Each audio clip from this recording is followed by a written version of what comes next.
and today I'm going to do a questionnaire session on gallstone disease.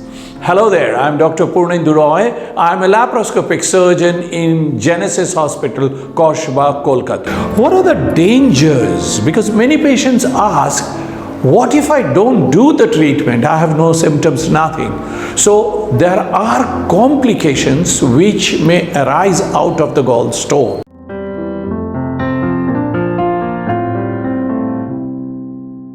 The next question that normally is asked is, are women more at risk from developing gallstone disease? Statistically, it has been seen higher risk, or the prevalence of gallstone is 2 to 3 times higher among women, and it's mostly in the childbearing age. Now, what could be the cause? It's because of the hormonal level. Estrogen increases cholesterol formation, and progesterone, another female hormone, which causes decrease in contraction of the gallbladder. So there is more of stasis, stagnation of the bile with high content of cholesterol in it. So that's why it forms cholesterol stones. During pregnancy also, they're at a higher risk and gallstone formation is higher. There used to be a teaching about 4F, fat, female, fertile at the age of 40 have higher chances of developing gallstone. It'll be nice to mention at this stage that it is not only people with excessive weight, fatty people who are at a higher risk. People who are trying to lose weight drastically, they are also at a higher risk of developing gallstone, because this fat mobilization causes an increased load of cholesterol to the liver for metabolism, and the bile contains high amount of cholesterol, and they precipitate and form cholesterol stones. So one has to be very careful, is just that you should not become overweight. At the same time, when you're trying to lose weight, you should not go for drastic weight loss. I would like to bring some questions which I get asked all the time in the chamber, and it may not be very relevant to many others about information about gallstone. The person always wants to know, sir, how many stones are there? Now, unfortunately, it makes no difference whether there are 2 stones or 256 stones, or no radiologist will probably try to count how many stones are there, because a part of the treatment is removal of the gallbladder, and it doesn't matter whether there are 20 stones or 2 stones or 200 stones. Second, they always ask, is my stone become very big? People tend to worry as if the stone has become very bigger, it's already late and we should have a very urgent surgery. And we could not convince any person. It's the early stage of the disease. When the stones are small, they are at a higher risk, because the small stones can slip out of the gallbladder and go into the bile duct or in the pancreatic duct, cause obstructive jaundice or pancreatitis. A larger stone is unlikely to get out of the gallbladder. But does this mean the larger stones are absolutely no risk at all?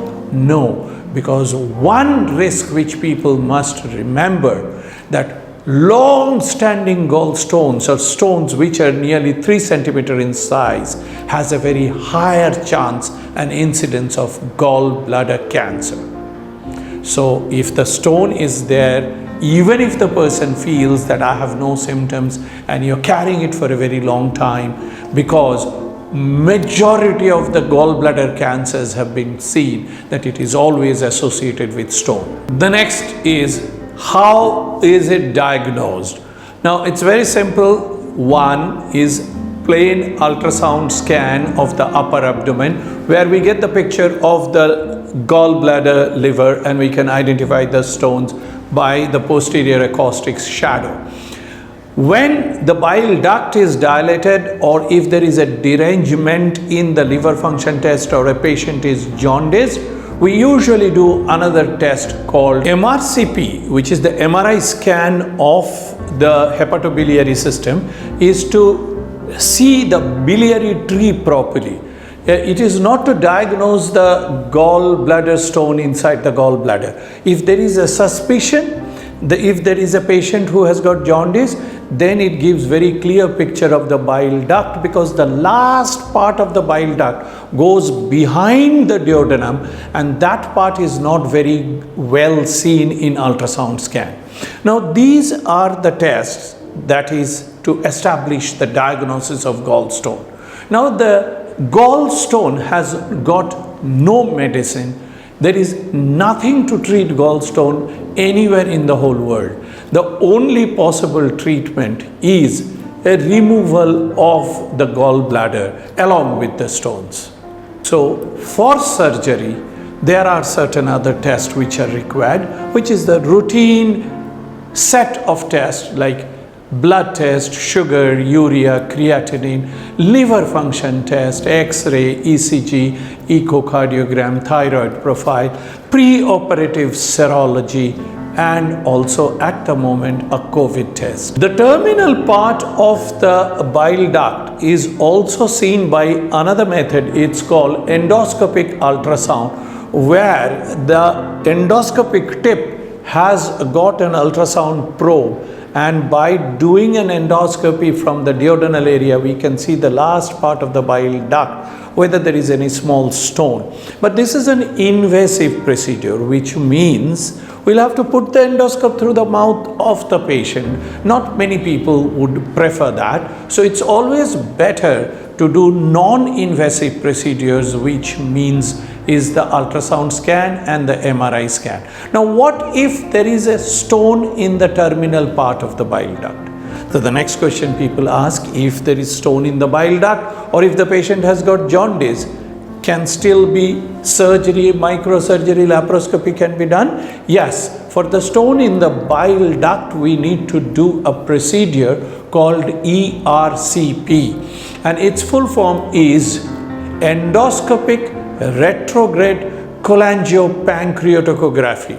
This is a procedure. So in this, the endoscope is put in through the mouth. It goes through the esophagus, food passage, into the stomach, and then goes in the duodenum. And where the bile duct opens in the duodenum, there is a sphincter, there is an ampulla through which we pass in a guide wire, and we can inject dye and establish a diagnosis that there is stone in the bile duct. And then with the help of either a basket, wire basket, or through balloon sweeping, we can take the stone out of the bile duct after doing a procedure called sphincterotomy, which means that sphincter which goes into a spasm near the opening, that sphincter is cut and then the stones are extracted. There is one more test which is called HIDA scan. Now this is done for people who are having symptoms of indigestion, dyspeptic symptoms, belching, but in ultrasound scan you can't see any stone. Now this test is done to assess whether the gallbladder is contracting properly. A radioactive material is given, and by seeing through the counter we see whether the gallbladder is contracting properly after giving a fatty food meal. And if the gallbladder don't function properly, then we term it non-functioning gallbladder, and sometimes they also might require surgical removal.